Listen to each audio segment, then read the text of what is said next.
Muy buenas, Real Fooder. Bienvenidos una vez más al podcast del Café Secreto. Yo soy Carlos Ríos y junto a mí no se encuentra hoy nadie. Te encuentras tú, mi querido oyente, donde vamos a tener este diálogo, yo en solitario, junto a ti, tomándome mi buen café secreto, tú el tuyo, o bueno, donde quiera que estés.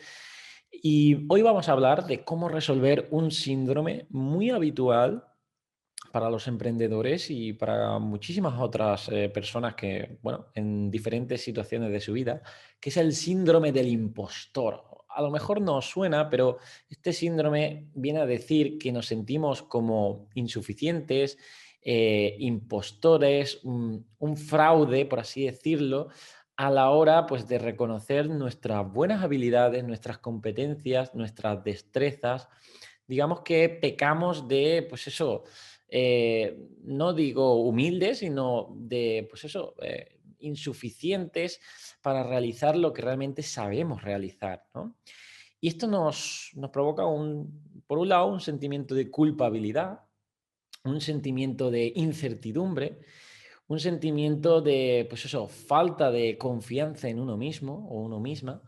Y la verdad es que pues, puede ser bastante limitante a lo largo de nuestra vida y de nuestro éxito personal o profesional. Por eso hoy quería comentar cómo yo he ido lidiando con este síndrome del impostor y cómo puedo ayudarte a ti a que no lo tengas, ¿vale? Y antes de continuar con el episodio de hoy, te quiero recordar a nuestro patrocinador oficial Storytel. Storytel es esa aplicación de audiolibros que es el Netflix de los audiolibros. Solo con el pago de la suscripción vas a tener acceso a miles de audiolibros.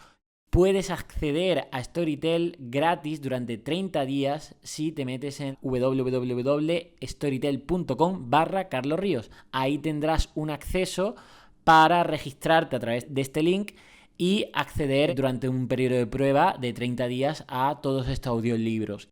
Bueno, partimos de la base de que todos tenemos un miedo al fracaso que es totalmente razonable, es decir, un miedo a equivocarnos como, pues eso, como prevención.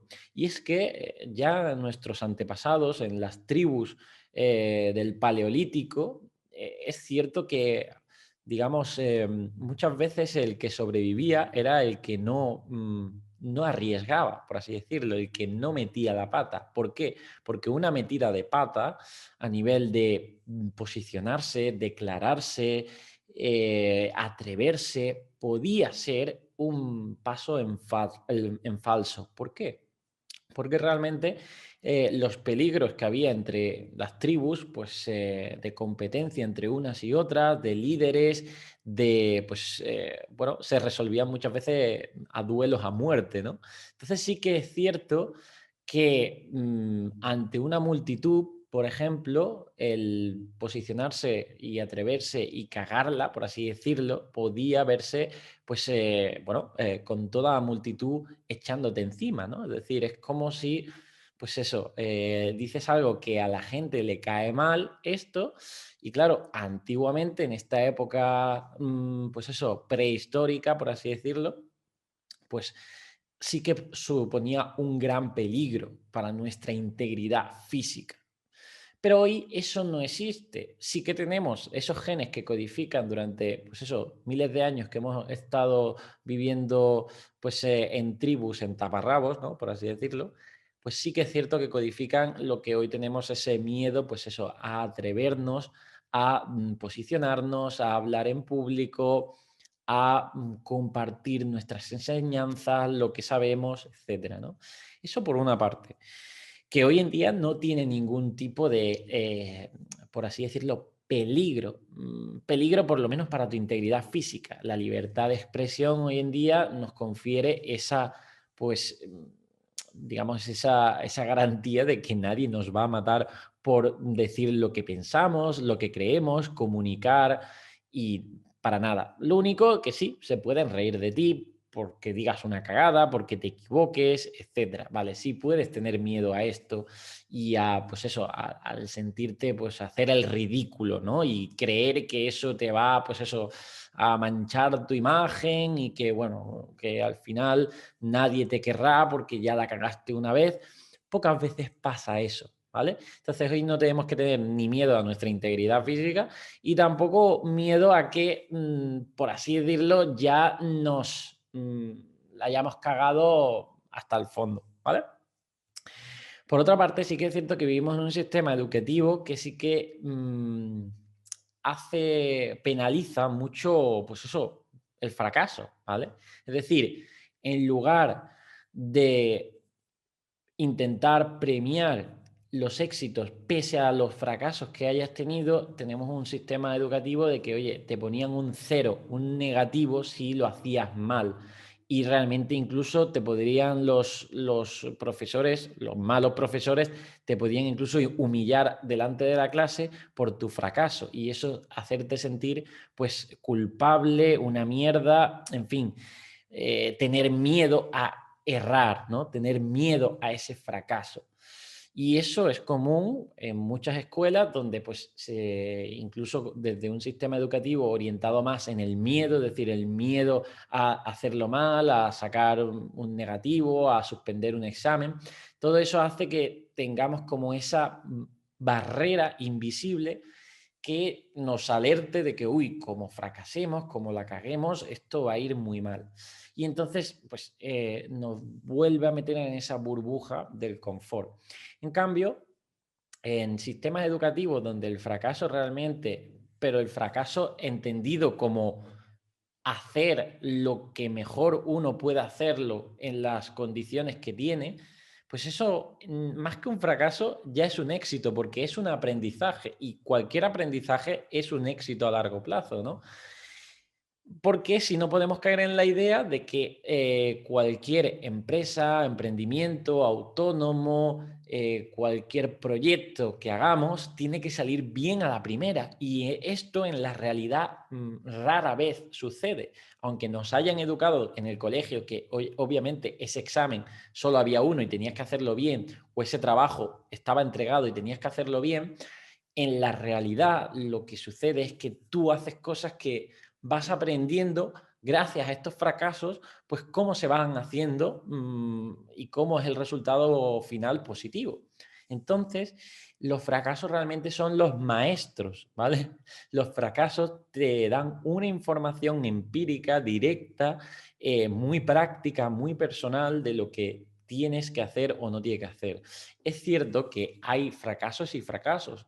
Probablemente un fracaso que te lleve a una ruina y a un endeudamiento masivo, pues eso claro que es un error que puede pasarte de factura en el largo plazo. Pero fracasos donde, bueno, pues pierdas a, no sé, a un miembro de un equipo por una serie bueno, de no compatibilidad, porque hayas creado un producto que la gente al final no quería esto, porque hayas gastado un poco más de la cuenta cuando realmente no deberías haberlo hecho. Todo esto son cosas normales, es decir, tienes que, por así decirlo, como decía Steve Jobs, unir los puntos hacia atrás y confiar de que hacia adelante se van a resolver. Es decir, que todo ese camino, mirándolo con retrospectiva de esos fracasos, al final es donde te han llevado a donde estás hoy, siempre y cuando hagas caso de esos fracasos, ¿no? Entonces, el síndrome de impostor, pues sí que suele confundirse un poco con ese miedo también al fracaso, pero muchas veces el síndrome de impostor aparece en personas que realmente, en cierto modo, tienen éxito,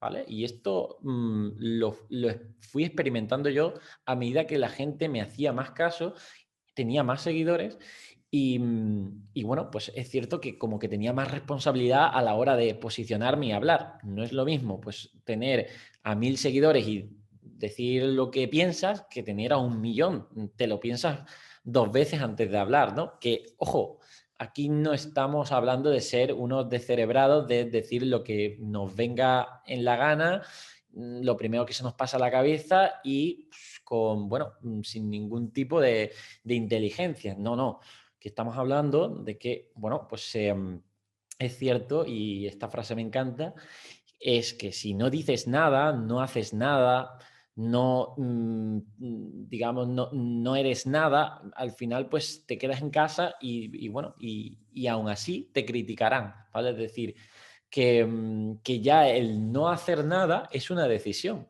y es un posicionamiento. Incluso podríamos decir que es como una acción, el no hacer nada, no querer hacer nada. Y esto pues también tiene su riesgo, ¿no?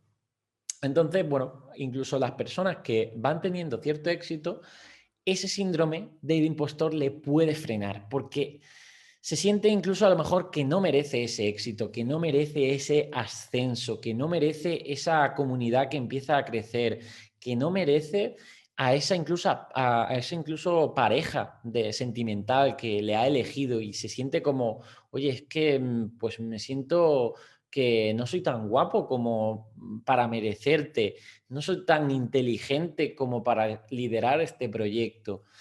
Y es cierto que uno debe saber bien sus debilidades, lo que no le gusta, lo que desde siempre se le ha dado mal y no ha tenido cierto interés de mejorarlo. Por ejemplo, yo confieso que no se me da bien, o sea, no se me da bien, no sé hablar inglés, ¿vale? Es decir, no sé hablar inglés para mantener una conversación fluida con un inglés, ¿vale? Puedo echarle la culpa de nuevo al sistema educativo español de esto, pero es cierto que yo luego por mi cuenta y ya en la edad adulta no quise estudiar inglés, aunque he estado en el extranjero y sé que es la mejor forma, pero bueno, es algo que lo asumo, ¿no? Sé que eso es una debilidad mía, ¿no? O sea, no sé hablar el idioma, aunque sé leer perfectamente inglés y entenderlo, pero eso es una cosa y otra cosa es mantener conversaciones fluidas, ¿no? Y entender a personas nativas. Pues bueno, esto es una cosa que uno asume y puede ponerle remedio si quiere invertir ese tiempo, inversión y demás, o puede no hacerlo. Lo que pasa es que, pues claro, si a mí me invitan, ¿vale? Por ejemplo, me invitan a conceder una entrevista a un medio inglés, pues que yo tenga ese síndrome del impostor realmente no es un síndrome de impostor, es que yo no me veo capacitado para eso y es la realidad. Eso está bien. Pero, por ejemplo, si me invitan a dar una charla del real fooding pues yo qué sé, en directo, en la televisión, en el hormiguero, por ejemplo, obviamente me daría un tembleque normal, decir, oye, ¿cuántos millones de espectadores hay detrás? A ver qué digo, qué es lo que, cuántas miradas y demás. Eso es absolutamente normal. Pero lo que sí tienes que tener seguro es que, oye, si voy a hablar del real fooding, yo soy un crack del real fooding, sé lo que voy a transmitir con confianza, con determinación, porque lo valgo en ese sentido. O sea, en otra cosa no, pero en ese sí. Entonces no debe aparecer, o si aparece el síndrome del impostor, lo que tenemos es que darle argumentos para decir, oye, sé mucho más de lo que realmente creo que sé. Es cierto que también sucede una paradoja que a medida que vas aprendiendo mucho, te das cuenta de todo lo que te falta por aprender y esto es normal, ¿vale? En cambio, los que son más ignorantes se creen que lo saben todo, ¿vale? Y esto también puede ser un problema porque primero están hablando desde la ignorancia y luego incluso puede ser limitante a la hora de actualizarte, porque si crees que ya lo sabes todo, ¿para qué te vas a actualizar? ¿Para qué vas a seguir creciendo? Y dice, oye, te quedas ahí, ¿no? Es cuando uno se le sube un poco a la cabeza el ego del título, ¿no? Oye, yo ya soy catedrático de tal y lo soy desde hace 20 años. Bueno, pues si eres catedrático, pero desde hace 20 años no te actualizas, te digo yo que está muy por atrás de incluso un estudiante de apenas 4 años de estudio. Y esto es así, ¿por qué? Porque al final nuestros conocimientos no son ningún título, es un flujo de información, experiencias, sabidurías que vamos cogiendo, ¿no? Entonces, bueno, pues es cierto que a medida que uno se va especializando en un campo, sabe todo lo que le queda por a lo mejor dominar, empieza a compararse con otros de su mismo campo y viendo la valía y la cuantía de esas personas, pero eso de nuevo también es un error. ¿Por qué? Porque al fin y al cabo siempre va a haber alguien mejor que tú en muchos aspectos, ¿vale? Pero es que tú, digamos, por así decirlo, la gente que ayuda a otra gente, que no es otra cosa que el intercambio de servicios, ¿vale? Es tu trabajo, la gente que ayuda a otra gente no tiene por qué ser la mejor en eso. ¿vale? Ni el mejor del mundo. Somos 7.000 millones de personas. ¿Quieres ser el primero de esos 7.000 millones? Esto es ya puro egocentrismo, ¿no? Realmente somos tantas personas que somos muchos los que podemos ayudar a muchas personas y somos muchos los que podemos aprender de muchas personas. Y esa es un poco la mentalidad, el modelo mental. Siempre va a haber alguien a la que puedes ayudar con lo que tú sabes.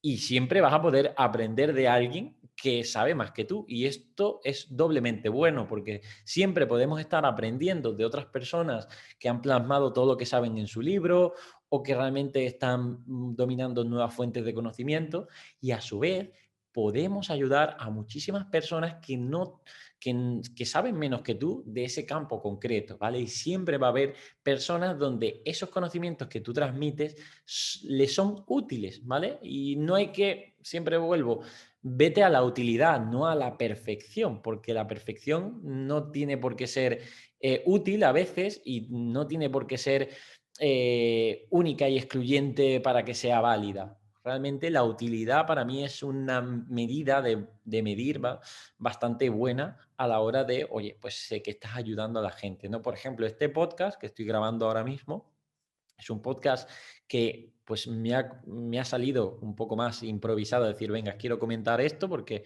lo veo necesario, lo veo útil, ¿vale? Y creo que el receptor de este podcast pues le puede servir para ello. ¿Es el mejor, el más perfecto? ¿Me he tardado, yo qué sé, 8 días en hacerlo? No. Está claro que, por ejemplo, cuando vas a dar una charla en público, cuanto más te prepares esa disciplina, el dominio de esa disciplina te hace tener seguridad en ti mismo, ¿vale? Y ahí va a haber, pues, es una de las claves de no tener esa incertidumbre o no sentirte, pues eso, impostor, un fraude de lo que estás diciendo. Porque es, a nivel de comunicación, en cierto modo, tener claro lo que estás diciendo genera una mayor recepción de esos conocimientos a las personas que están ahí recibiendo el mensaje. Eso no significa que no demos lugar a cierta duda e incertidumbre. Es decir, pues, oye, esto no lo sé, o hablar con una serie digamos, de palabras diciendo, oye, bajo mi experiencia o en mi opinión o creo que todavía esto no está absolutamente claro. Es decir, obviamente no hay que ser tan osado de decir, oye, tengo la verdad absoluta y esto es así porque es una ley universal como la ley de la gravedad. No.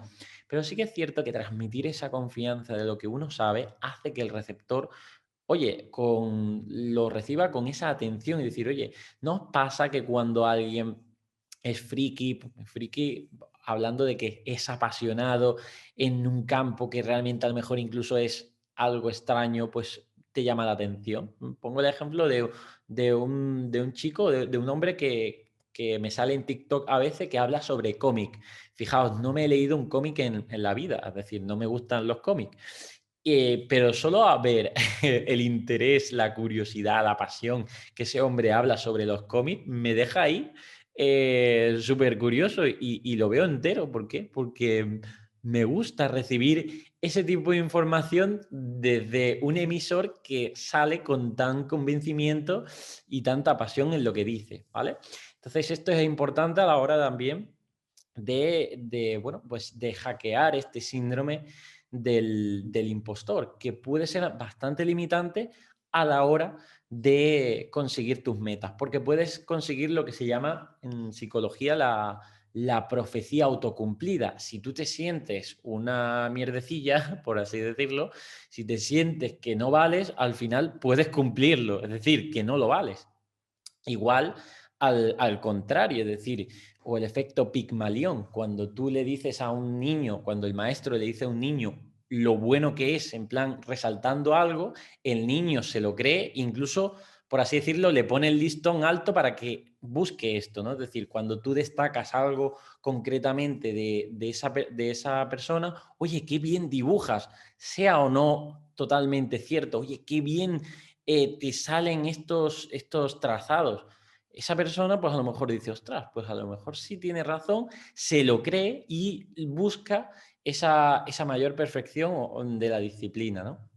Entonces, yo os animo a vosotros, oyentes, si estáis en un momento en donde no sabéis si pues, estáis ayudando, contribuyendo en vuestro trabajo o incluso en vuestro ámbito más cercano, familiar, personal, pues que realmente primero evaluéis cuáles son vuestras reales limitaciones de, oye, pues como yo no sé inglés, a lo mejor pues a mí también se me dan muy mal las manualidades, soy poco manitas. Definir, ojo, las debilidades, pero también definir las fortalezas, ¿vale? Y poner datos a esas fortalezas. ¿Cuántos años habéis estado haciendo esto? ¿Cómo? Pues eso. Y muchas veces esto no lo da un título, sino que lo da la experiencia, el feedback de la gente, ¿vale? Y ya vamos a lo último, que es dentro de ese feedback de la gente, quiero que sepáis que vais a recibir de todo. Vais a recibir feedback positivo, pero también siempre vais a recibir un feedback negativo. Y vais a recibir feedback positivo que no te va a servir, pero también te vas a recibir feedback positivo constructivo. Y vais a recibir críticas que no te van a servir de nada porque van a intentar destruir, y vais a recibir críticas que sí te sirven de mucho porque son constructivas, ¿no? Entonces, saber diferenciar este feedback, tanto constructivo como destructivo o que no sirva, pues esto es muy importante, porque vais a recibir de todo, ¿vale? Y esto es importante porque si no recibes nada es que no estás impactando en nada, no estás pues realmente cambiando nada, porque a lo mejor eres indiferente o incluso invisible. Entonces, el feedback positivo está muy bien porque refuerza y te puede dar autoconfianza, autoestima, en fin, claro que todo el mundo queremos feedback positivo, aplausos y de todo. Eso está muy bien y eso incluso puede, pues por así decirlo, bloquear ese síndrome de impostor porque, oye, te vas creyendo de que es una realidad que estás ayudando a la gente y que tú eres válido. Luego también hay un feedback positivo que, oye, que tampoco te va a servir de nada. Es decir, creerte superior a los demás, creerte que te lo sabes todo ya, que eres el mejor, puede paradójicamente hacerte que te relajes o que digas, oye, ya está, ya lo sé todo y demás. Y precisamente todo lo que no va creciendo, probablemente lo que vas es decreciendo. Ese no te sirve. Luego está el feedback negativo, las críticas, las temidas críticas, ¿no? Oye, dar una charla en una, no sé, imagínate, estáis en una reunión por Zoom con la empresa y te toca tu turno de palabra y tienes que posicionarte de algo, decir algo, y están ahí los jefes, están otros que llevan más años que tú y tú tienes que ahí que pronunciarte, ¿no? Y dices algo y ya, pues el jefe, pumba, te mete ahí un zascazo, pumba, un zasca. Y tú dices, ostras, te desmoronas, ¿no? Y esto pasa mucho. Y yo que ahora pues lidero también equipos e intento dar obviamente un feedback cuando tiene que ser crítico lo más empático posible, pero noto, por ejemplo, en chicos que salen de la universidad, ojo, que esto es normal, o sea, no es lo deseado, pero es lo normal porque yo también lo viví, que cuando salí de la universidad entré a trabajar pues en un trabajo donde tenía un jefe un poco pues old school, por así decirlo, de la vieja escuela, y a veces te metía unos zascas que digo, ostras, a mí eso pues me derrumbaban. Incluso alguna que otra vez he vuelto a casa llorando, ¿no? Es decir, ¿por qué? Porque venía de la educación pues que he tenido tradicional, donde pues eso, un error podía ser como un determinante de que, oye, iba a perder el trabajo. Y en realidad, pues este feedback, aunque sea así negativo, tienes que cogerlo pues, y decir, oye, ¿qué puedo hacer con ello? Pero no dejar que tampoco te hunda en la miseria, porque desde la miseria poco vas a poder ayudar o poco vas a poder pivotar y mejorar, ¿vale? Entonces, hay críticas que obviamente son destructivas, las críticas que van hacia la persona, las críticas que el típico troll que te insulta, que ya va de malas formas, que lo que quiere es pues tirarte al suelo, al barro para intentar ganar porque al final esto es como un duelo, ¿no? De egos, a ver quién gana y quién tiene la razón. Cuando estamos hablando de una crítica constructiva, no hay razón, es decir, hay diferentes puntos de opiniones y sugerencias y todo es constructivo, es decir, no, los errores incluso pues son buenos porque son de nuevo aprendizajes. Pero el que va a intentar desmoronarte, destruirte, dejar que estés en esa posición, eso no sirve de nada, ¿vale?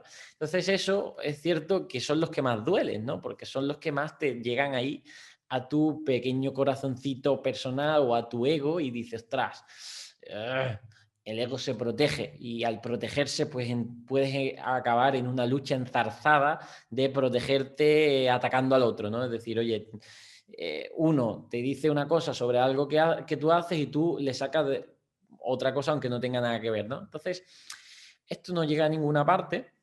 Esto no suele aparecer, por ejemplo, en el ámbito laboral, no es, vamos, por lo menos no es muy inteligente para los jefes o los líderes. Suele aparecer en redes sociales, ¿no? Es decir, oye, cuando tú estás, que el otro día reflexionando, dices, ostras, esto suele aparecer solo en las redes sociales porque, por ejemplo, incluso yo que he estado en muchas conferencias, nadie en una conferencia se atreve a insultarte así porque sí, por la cara, ni a, pues eso, a increparte, ni a nada de lo que hacen los haters en las redes sociales. ¿Por qué? Porque los haters en las redes sociales lo hacen bajo el anonimato o bajo la seguridad que tienen en las redes sociales, que pueden despotricar lo que quieran y bueno, pues ahí siguen en su casa, pues ahí resguardados, ¿no? Lo mismo que cuando, pues eso, vas por la calle, nadie, pues a mí, en mi caso, siendo ya algo conocido, nadie nunca me ha dicho nada malo por la calle, ¿vale? Aunque tenga mis haters, ¿no?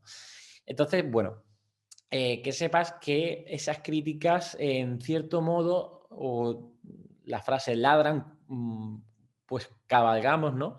Eso significa que vas por un camino donde, oye, estás llamando la atención y esto puede ser positivo.